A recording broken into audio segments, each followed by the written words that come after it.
امریکی صدر Donald Trump نے ایران کے جواب کو مسترد کر دیا۔ کہا ایران کے نام نہاد نمائندوں کا جواب پڑھا ہے، مجھے یہ پسند نہیں، مکمل طور پر ناقابل قبول ہے۔ اس سے پہلے گزشتہ ہفتے ریکارڈ کیے گئے انٹرویو میں ٹرمپ کا کہنا تھا ایران کو جوہری ہتھیار رکھنے کی اجازت نہیں دیں گے، ان کا یورینیم حاصل کریں گے، ہو سکتا ہے ایران میں دوبارہ حملے کرنے پڑیں۔ امریکہ ایران میں 70% اہداف کو نشانہ بنا چکا، چند اہداف باقی ہیں، ضرورت پڑی تو مزید 2 ہفتے ایران پر حملے کر سکتے ہیں۔ ایک اور بیان میں کہا کہ ایران امریکہ اور باقی دنیا کے ساتھ کھیل کھیل رہا ہے، تاخیر تاخیر اور تاخیر، یہ کھیل ایران 47 سال سے کھیل رہا ہے۔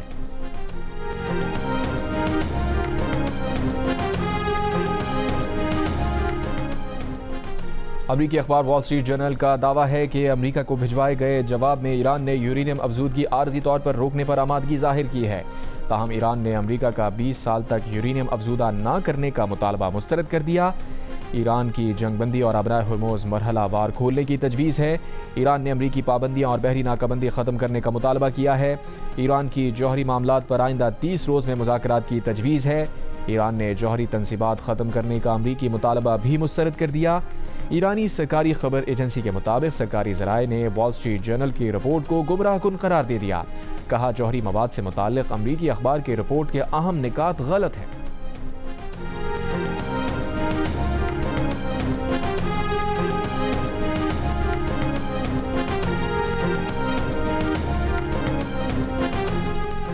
وزیر اعظم کا ہر سال 10 مئی کو یوم مارکہ حق منانے کا اعلان۔ اسلام آباد میں منعقدہ مرکزی تقریب سے خطاب میں کہا جنگ مسلط کرنے پر افواج پاکستان نے بزدل دشمن کو ایسا جواب دیا کہ وہ 4 گھنٹے میں ہی جنگ بندی کی درخواست پر مجبور ہو گیا۔ ہر طرف ہمارے شاہینوں کا غلبہ اور دشمن کے طیاروں کا ملبہ تھا۔ صدر مملکت نے کہا پاکستان کا رد عمل سنہری حروف سے لکھا جائے گا۔ ہر بے گناہ پاکستانی کے خون کا بدلہ لیں گے، chief of defence forces field marshal Asim Munir کا واضح پیغام۔ مارکہ حق کا 1 سال مکمل ہونے پر جی ایچ کیو میں تقریب سے خطاب کے دوران فیلڈ مارشل نے کہا مارکہ حق میں باطل ہزیمت سے دوچار ہوا، پاکستان کے قومی وقار میں اضافے کا اعتراف دنیا کر رہی ہے۔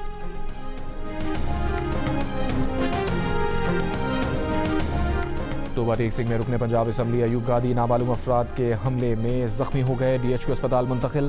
پولیس کے مطابق فائرنگ سے ایم پی اے ایوب گادی کے 3 ساتھی جاں بحق ہو گئے۔ واقعہ رجانہ میں ایم پی ایوب گادی کے ڈیرے پر پیش آیا۔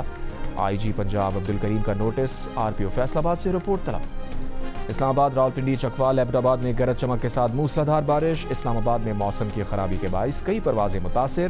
لاہور میں آندھی اور بارش، مختلف علاقوں میں بجلی معطل۔ مالا گنج، سوات، نوشہرہ، شمالی وزیرستان سمیت کے پی کے متعدد علاقوں میں بھی بارش۔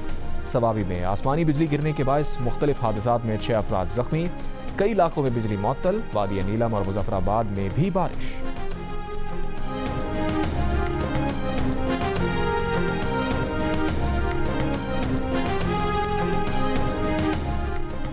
کرنگی 5.5 نمبر میں کچرا کنڈی سے 9 مولود۔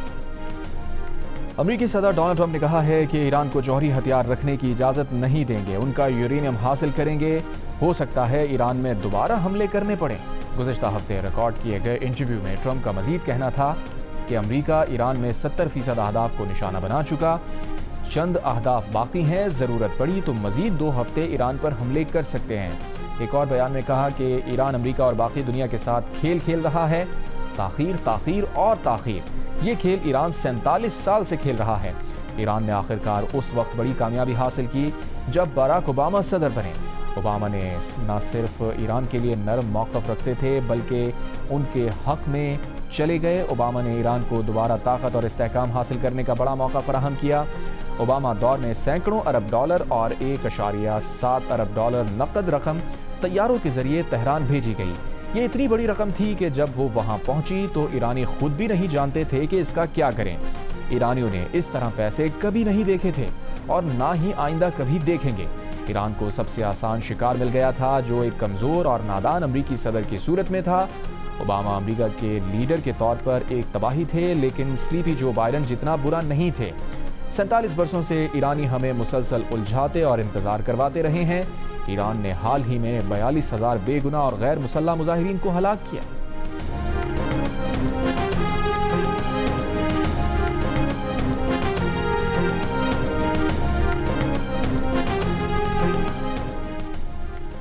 ایران کے نائب وزیر خارجہ کاظم غریب آبادی نے کہا ہے کہ ابنائے ہرموز کے ارد گرد جنگی جہازوں کی تعیناتی بحران میں اضافے کے سوا کچھ نہیں. جہاز رانی کے تحفظ کے بہانے جنگی جہازوں کی موجودگی دراصل بحران کو بڑھا دے گی. فرانس اور برطانیہ کے جنگی جہاز کی موجودگی غیر قانونی امریکی اقدامات کا ساتھ دے گی، جس کا فوری اور فیصلہ کن جواب دیا جائے گا.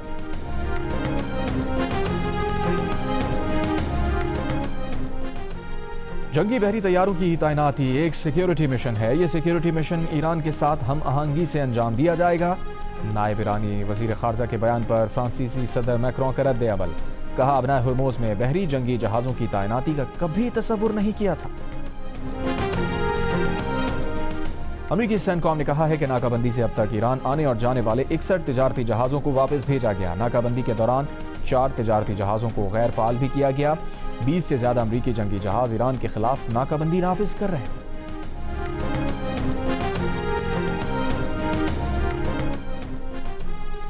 ایران کی متحدہ فوجی کمانڈ کے سربراہ علی عبداللہی کی ایران کے رہبر اعلیٰ مجتبیٰ خامنئی سے ملاقات. ایرانی میڈیا کے مطابق ضلع مستونگ میں لکپاس ٹول پلازا کے قریب کسٹم آفس کے ویئر ہاؤس میں آگ لگ گئی. متعدد گاڑیاں لپیٹ میں آئیں. 35 افراد جھلس کر زخمی. علاج کے لیے کوئٹہ منتقل کر دیا گیا. 10 فائر ٹینڈرز آگ بجھانے میں مصروف.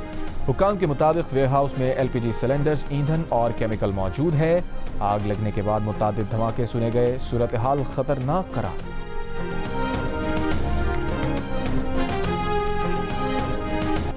روس ایران کے افزودہ یورینیم کے ذخیرے کو منتقل کرنے اور محفوظ رکھنے کے لیے تیار ہے. روسی صدر پوتن کی پیشکش. ماسکو میں پریس کانفرنس کے دوران روس کے صدر نے کہا ان کا ملک واشنگٹن اور تہران دونوں کے ساتھ رابطے میں رہے گا.